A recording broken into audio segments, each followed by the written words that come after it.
दोस्तों ये न्यूज़ काफ़ी ज़्यादा सीरियस है क्योंकि ये आपके बैंक से जुड़ी हुई है। आपका बैंक कोई भी स्कैमर खाली कर सकता है क्योंकि उनके पास में अब इस तरीके की भी टेक्नोलॉजी आ चुकी है कि आपका आधार कार्ड का फिंगरप्रिंट डेटा भी वो स्टील करने लग चुके हैं। क्योंकि कई लोग ऐसे होते हैं जो कि आधार अनेबल्ड पेमेंट सिस्टम का भी यूज़ करते हैं। आप जाते होंगे एटीएम के अंदर तो वहाँ पे ऑप्शन होता है कि आधार कार्ड से पैसे निकालने हैं तो आधार कार्ड से निकाल लो, जिसके अंदर आपका बैंक का नाम, आधार कार्ड नंबर और आपका बायोमेट्रिक ऑथेंटिकेशन लग जाता है। आप कहोगे मेरा फिंगरप्रिंट उनके पास है नहीं, वो स्टील कर सकते हैं। उनके पास में पता नहीं किस तरीके से ये एक्सेस आ गई है कि उनके पास में कई लोगों के फिंगरप्रिंट डेटा मौजूद है, जिससे कि कई लोगों के उन्होंने बैंक अकाउंट से एक दिन में 50,000 रुपए निकाले हैं, जो कि एक एटीएम की लिमिट होती है। और अगले दिन भी वो निकाल लेंगे और आपके पास में एसएमएस का नोटिफिकेशन नहीं आएगा, और आया तो लेट आया तो फिर तो आपको लग गए। फिर से वो 50,000 रुपये अगले दिन निकाल लेगा तो 1 लाख रुपए वो 1-2 दिन में निकाल लेगा, और फिर आप जब बैंक जाओगे तब तक वो पता नहीं एक और बार निकाल ले। तो इस तरीके की चीज़ें अगर आपके वो नहीं करवानी है अपने साथ में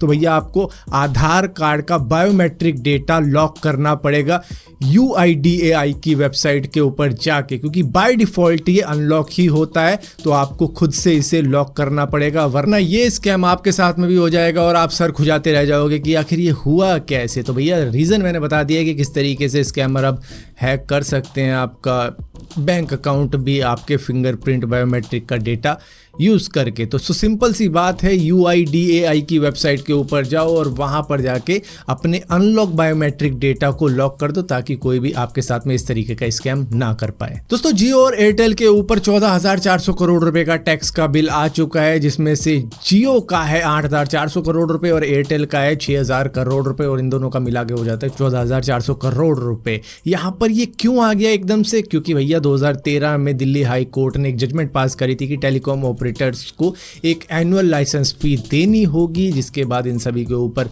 इतना ज़्यादा बाहर आ गया था। तो इन्होंने कहा कि हम सुप्रीम कोर्ट में जाके लड़ते हैं, और सुप्रीम कोर्ट ने भी फिर यही फैसला सुना दिया, जिसके बाद में सभी को जब एनुअल लाइसेंस फी देनी पड़ गई। जब से वो आए थे मार्केट के अंदर तो उसके बाद में कई तो भाग ही गए, छोड़ ही दिया। अब ये जो लाइन थी टेलीकॉम ऑपरेटर्स की, मतलब थी पहले भीड़ भड़क्का काफ़ी था, उसके बाद में जब भीड़ भड़क्का छटा तो इसके बाद में 3-4 ही जो बचे हैं वही हैं अब इंडिया के अंदर। तो अब एयरटेल और जियो अब दे देंगे, इतना कोई ज़्यादा नहीं है इनके लिए। दोस्तों OnePlus अपना फोल्डेबल फ़ोन इंडिया के अंदर कल लॉन्च करने वाला है, जिसका टीज़र उन्होंने अभी ही दिखा दिया। यहाँ पर उन्होंने एक और बात कही है कि भैया इस पर हमने ज़्यादा पैसा वैसा नहीं लगाया, ज़्यादा हमारा पैसा खर्च भी नहीं हुआ है, क्योंकि हम दूसरों की तरह नहीं है। हमने पहले ही investment mechanical designing, material, component, इस तरीके की चीज़ों में कर रखी है अपने फ़ोन डेवलपमेंट के लिए। तो इस तरीके की चीज़ें करना हमारे लिए कोई बड़ी बात है नहीं, और ऊपर से जो हमने चीज़ करी है दूसरी कंपनियों की तरह नहीं है हम कि उनके जो हिंज हैं वो फंस रहे हैं किसी गेट की तरह, और आप फिर जैसे गेट में ऑयल डालते हो तो उसकी सर्विसिंग के लिए भी आप सर्विस सेंटर जाते हो और वहाँ पे कह देते कि 70,000 रुपये लगेंगे इस हिंज को सही करने में। तो उस तरीके की चीज़ें ना हो, इसलिए हमने ऑप्टिमाइजेशन काफ़ी ज़्यादा हिंज के ऊपर करी है। दोस्तों इंडिया का खुद का स्पेस स्टेशन 2035 तक होगा स्पेस के अंदर, ऐसा इसरो का कहना है। लेकिन उसके लिए इनको बहुत ज़्यादा मेहनत करनी है, ये भी कहा गया है, जिसके अंदर इनको कटिंग एज टेक्नोलॉजी चाहिए, एक्सपर्टीज़ चाहिए, सपोर्ट सिस्टम के अंदर रेडिएशन प्रोटेक्शन का भी काफ़ी ज़्यादा नॉलेज होना चाहिए, और लॉन्ग टर्म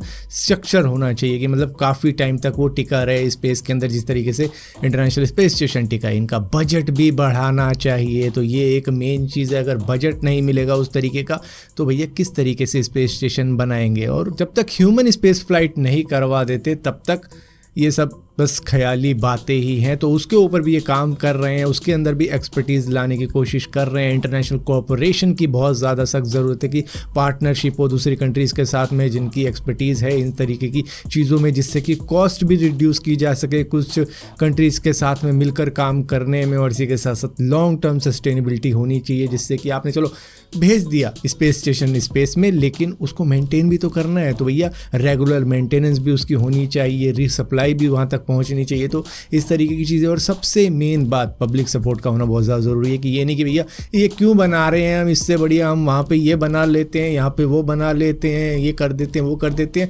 ये नहीं करते, वो तो पैसा वेस्ट है। इस तरीके की चीज़ें नहीं होंगी तो शायद बहुत जल्द इंडिया स्पेस स्टेशन बना पाएगा अपना खुद का। दोस्तों US के अंदर टिप देना काफ़ी ज़्यादा कॉमन हो चुका है। इसको देखते हुए कई जगह सेल्फ सर्विस भी होती है, जहाँ पर आप खुद से सामान उठाओगे और खुद ही चेकआउट कर लोगे। इस तरीके की भी चीज़ें वहाँ पर हैं, और वहाँ पर भी लोगों को टिप दे के आनी पड़ जाती है। कुछ इस तरीके के इमोशनल ब्लैकमेल होने लग रहे हैं वहाँ पे कि भैया उसको ज़रूरत है, इसको ज़रूरत है, वहाँ पे ये हो गया, यहाँ पे वो हो गया, तो इस तरीके से लोग दे देते हैं, चल यार 10% टिप कर देता हूँ, 20% टिप कर देता हूँ। यहाँ तक कि कोई बंदा अगर पानी की बोतल भी लेता है ना $2-5 की, उसके ऊपर भी टिप दे के आता है। कई टूरिस्टों के साथ में ऐसा हुआ है, उन्होंने बताया कि भैया यहाँ तो टिप का एक कल्चर है कि टिप तो देनी है। तो इससे अब काफ़ी ज़्यादा लोग फटीग हो चुके हैं कि भैया बहुत हो गया, ये कल्चर बंद होना चाहिए। तो भैया खुद से ही बंद कर लो। यहाँ तो लोग भिखारी को भीख नहीं देते उसके पाँव देख के कि अरे काम कर जाके।